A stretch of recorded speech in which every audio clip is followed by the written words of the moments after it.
Bonjour, voici une petite présentation d'extrait d'un ouvrage que j'ai fait paraître chez Amazon Kindle, Conversation sur le travail, l'ergonomie et la professionnalisation, et en sous-titre Dire le travail et l'analyser afin de se professionnaliser, donc par Philippe Closard.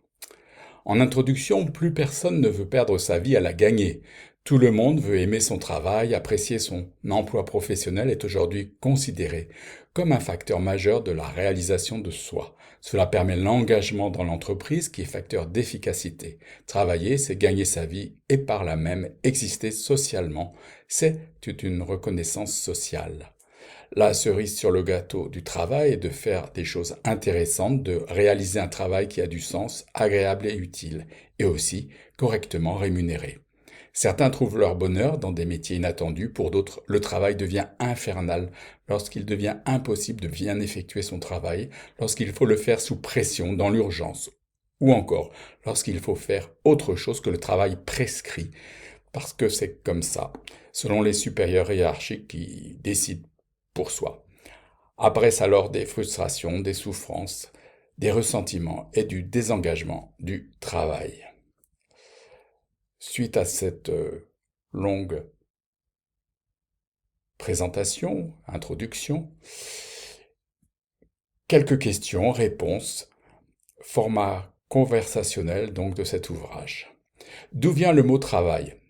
Étymologiquement, ce mot proviendrait du mot tripalium, qui était un instrument d'immobilisation et de torture à trois pieux, utilisé par les Romains pour punir les esclaves rebelles. On y attachait le condamné, sous lequel était allumé un feu.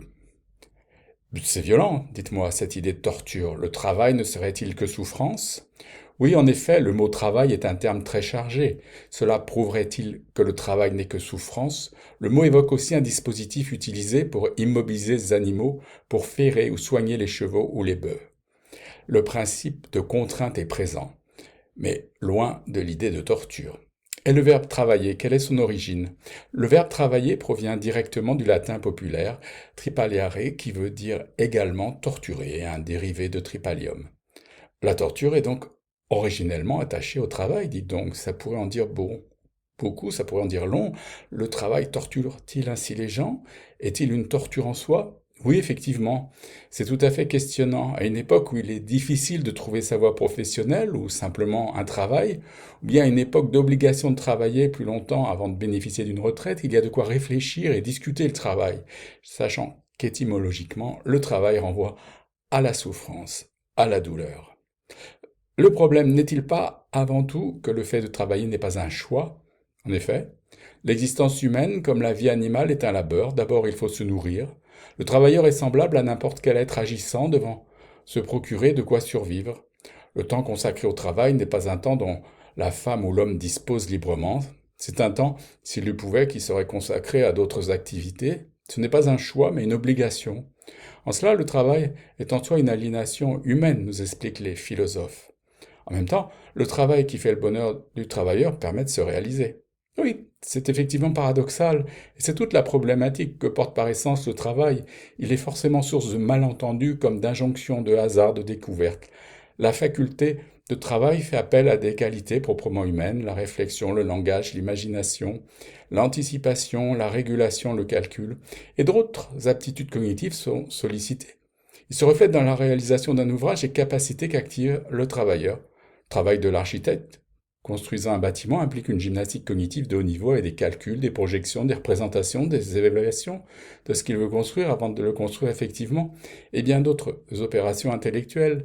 Le travail humain se différencie ici de celui de l'animal, il déploie un génie ou une adresse qui traduit directement les capacités humaines. En cela, le travail est la marque de l'humanité. L'individu va prendre conscience de lui-même, de ses possibilités implicites que lui révèle son travail. Le travail est-il donc révélateur? D'une certaine façon, oui. Le travail met un peu étrangement l'homme en possession de lui-même, en possession de ses capacités qui se révèlent à lui. On verra en ergonomie que le travailleur accomplit bien plus de choses qu'il n'en a conscience. Le travail révèle de l'ingéniosité, de l'art de faire, de l'habileté. Alors, il n'y a pas d'aliénation. Les individus ne sont pas dès lors aliénés par le travail, il est vrai. Ils ne se transforment pas en un autre qu'ils ne sont pas. Au contraire, le travail les inscrit alors dans le réel et l'humanité. L'humain modifie le monde extérieur naturel en fabriquant les outils et des objets, composant ainsi un monde nouveau et humain.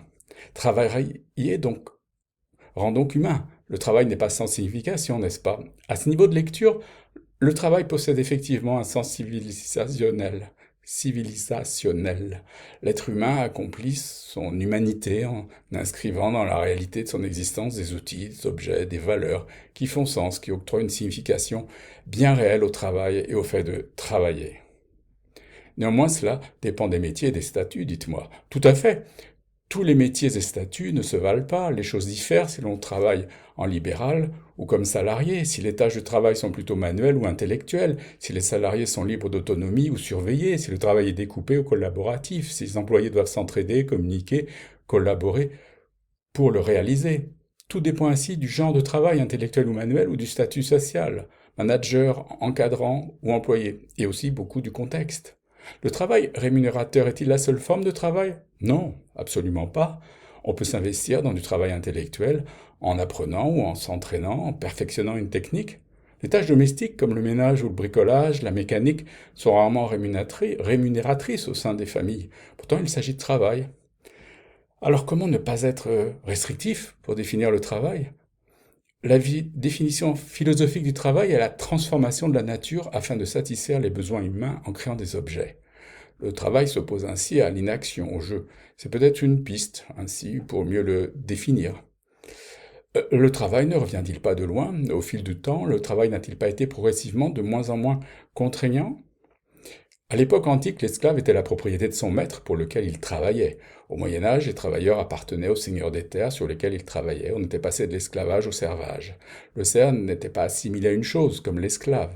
Avec l'arrivée du capitalisme, le travailleur a trouvé une certaine liberté, avec des droits, une rémunération et un encadrement avec le code du travail. Actuellement, le salarié propose ses compétences sur un marché de l'emploi. La concurrence qui s'instaure dépend des autres candidats et des besoins de l'entreprise qui embauche. Les choses se sont nettement améliorées, mais est-ce suffisant? En quoi le travail impacte-t-il nos vies? Le travail influence nos trajectoires de vie puisqu'il permet tout d'abord de s'insérer dans la société, d'intégrer le groupe et la dimension du collectif. Il ouvre vers l'extérieur à soi, il donne la chance d'apprendre la vie. Comment cela? Le travail nous socialise et nous apprend à vivre avec les autres, à communiquer, à devenir un être social. Le travail permet d'augmenter ses compétences et ses connaissances. Il offre une indépendance financière et intellectuelle. On pense par nous-mêmes. Le travail est ainsi un outil de liberté et d'intégration sociale. Est-ce que tout cela a à voir avec le propos des sciences du travail? En un certain sens, oui, dès lors que l'on cherche à le comprendre et à saisir des contours particuliers. Même dans certaines tâches qui peuvent paraître ingrates, on observe de l'inventivité chez le travailleur pour continuer à se motiver, rendre l'ouvrage plus intéressant, combler les lacunes d'une prescription de travail imprécise. C'est ce que nous disent les sciences consacrées au travail. Comment définir les sciences du travail, dites-moi? Les sciences du travail regroupent différentes disciplines qui s'intéressent aux questions de travail. Elles le regardent selon un point de vue que légitime pour chacune des préoccupations spécifiques. Certaines visent l'efficacité personnelle au travail, d'autres le collectif de travail et le bien-être. Certaines se centrent sur la souffrance au travail, quelques autres se focalisent sur les processus psychomoteurs appelés au travail, les compétences, les postures, les communications.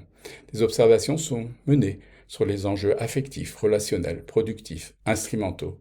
Quelle différence avec l'ergonomie? Oh, l'expression est assez récente, elle renouvelle l'appellation de ce qu'on a coutume d'appeler l'ergonomie, du grec ergon, le travail, et nomos, la loi. L'ergonomie est la discipline scientifique qui étudie l'activité humaine du travail dans tous ses aspects. Suivent d'autres questions. Comment la notion de travail est-elle définie en ergonomie? Quelle est la visée de l'ergonomie?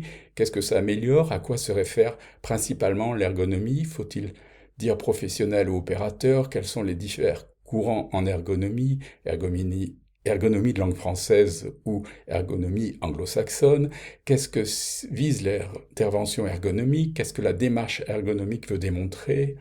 Comment le fait-elle? Comment fonctionne précisément une intervention ergonomique? Quels sont les domaines de prédilection de l'action ergonomique? Quels sont les effets du travail constatés par l'ergonomie? Des effets négatifs, des effets positifs? Quels sont les différents types d'interventions ergonomiques? Comment procède l'ergonome?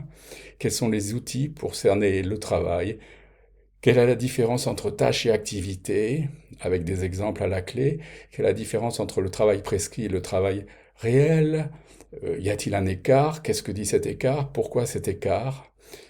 Voilà tout un ensemble de questions donc qui s'enchaînent dans ce format conversationnel de cet ouvrage, qui est une conversation sur l'ergonomie, la professionnalisation, le travail, que je vous invite à découvrir en allant cliquer sur la boutique d'Amazon Kindle. Merci beaucoup pour votre attention.